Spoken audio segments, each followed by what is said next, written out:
Bonsoir. J'aimerais partager avec vous ce soir ce que le Saint-Esprit a déposé dans mon cœur pour qu'on puisse s'encourager ensemble en cette période et cette situation qu'on vit actuellement. Et le premier verset que j'aimerais partager, que le Saint-Esprit m'a donné, c'est dans 1 Pierre 5,8 dans la version Semeur, qui dit « Ne vous laissez pas distraire, soyez vigilants.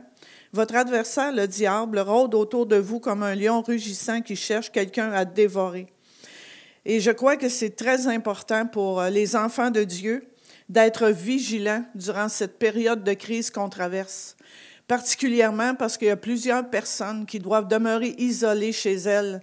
Alors, à ce moment-là, c'est important qu'on puisse s'encourager ensemble. Et je regardais la définition de vigilant. Ça dit qu'il veille avec beaucoup de soin. Ça dit aussi vigilant, ça veut dire quelqu'un qui fait preuve d'une attention soutenue aux événements susceptibles de le concerner pour être prêt à se défendre contre toute atteinte éventuelle. Alors, les événements actuels nous concernent tous. Ils nous concernent aussi, nous, les enfants de Dieu.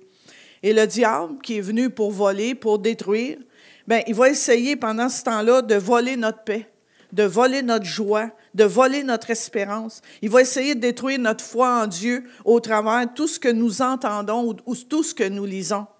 Puis c'est important d'écouter les nouvelles, c'est important de lire les journaux parce qu'on doit être renseigné sur la situation afin de pouvoir obéir aux directives aussi qui nous sont données par notre gouvernement.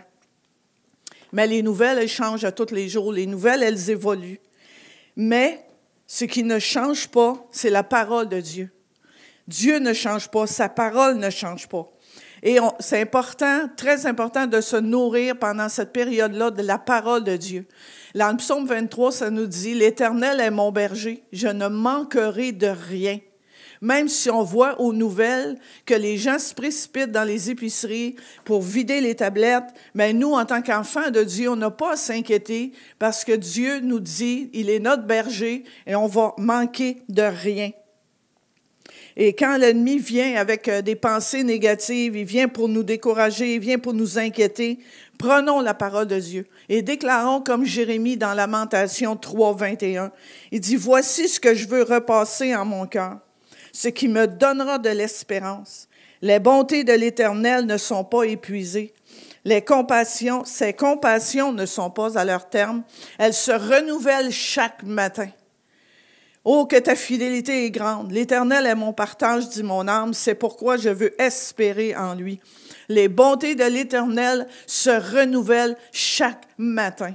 Peu importe la situation, peu importe tout ce qui se passe autour de nous, Dieu ne change pas, ses bontés ne changent pas, elles vont se renouveler encore demain matin et tous les jours à venir. Alors ça, c'est quelque chose qu'on a à s'accrocher à la parole de Dieu. Alors, je veux terminer en vous rappelant l'importance durant ce temps de crise où est-ce que plusieurs doivent demeurer isolés. Il y en a plusieurs personnes qui sont seules à la maison, sont parfois vulnérables pour toutes sortes de raisons. Ça peut être la maladie ou peu importe. Alors, je veux vous rappeler l'importance, comme nous dit la parole de Dieu, de veiller les uns sur les autres.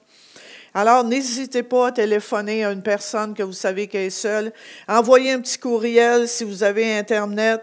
Priez ensemble, encouragez-vous et consolez-vous les uns les autres si nécessaire. Et finalement, étant donné que nous sommes la soirée de prière, j'aimerais vous encourager à prendre un temps aussi maintenant, dans la présence de Dieu, afin d'élever ces besoins-là, afin de prier pour l'Église et de prier pour nos gouvernements. Alors, on va prendre un court moment ensemble, justement, pour élever nos cœurs vers le Seigneur. Alors, Père éternel, je viens devant toi au nom de Jésus. Et Seigneur, je veux premièrement te remercier du privilège que nous avons d'être tes enfants. Et comme j'ai mentionné tantôt, Seigneur, que nous sommes, Seigneur, ton troupeau, Seigneur, tu es notre berger. Et nous avons cette assurance qu'avec toi, Seigneur, on ne manquera de rien. Seigneur, on te rend grâce, on te remercie que tes bontés, Seigneur, vont continuer de se renouveler chaque matin. Peu importe la crise, peu importe les circonstances, la situation, Seigneur, tes bontés vont se renouveler chaque matin pour pour nous, Seigneur. Et Dieu, je veux te prier, Seigneur, pour nos gouvernements et te rendre grâce, Seigneur. Continue, Dieu, de les conduire, de les diriger avec sagesse, avec discernement, afin qu'ils puissent prendre les meilleures décisions possibles pour les Québécois, pour les Canadiens en ce moment même, Seigneur, de cette crise éternelle. Père Céleste, je veux te prier aussi, Seigneur, pour les gens vulnérables, Seigneur, de notre assemblée, les gens qui sont seuls, Seigneur, qui puissent trouver auprès de toi, Seigneur, une consolation, Seigneur, un réconfort, une espérance, Seigneur. Je te prie pour ton Église, Seigneur, le Carrefour chrétien, Seigneur. Oh, qu'on puisse, Dieu, se tourner vers toi, Seigneur, dans ce temps, Seigneur Dieu, si particulier. Un temps, Seigneur, qu'on n'a jamais vécu auparavant. Mais qu'ensemble, Seigneur, on puisse se tenir, Seigneur. On puisse s'encourager les uns les autres. On puisse prier les uns pour les autres, Seigneur. Et qu'on puisse, Dieu, vraiment te rendre grâce en toutes choses parce que tu prends soin de nous. Et comme tu as dit dans ta parole, jamais tu vas nous délaisser, jamais tu vas nous abandonner. Tu es avec nous tous les jours jusqu'à la fin. Alors nous t'en remercions, Père. Bénis, Seigneur, tes enfants au nom de Jésus. Amen. Alors bonne semaine à tous.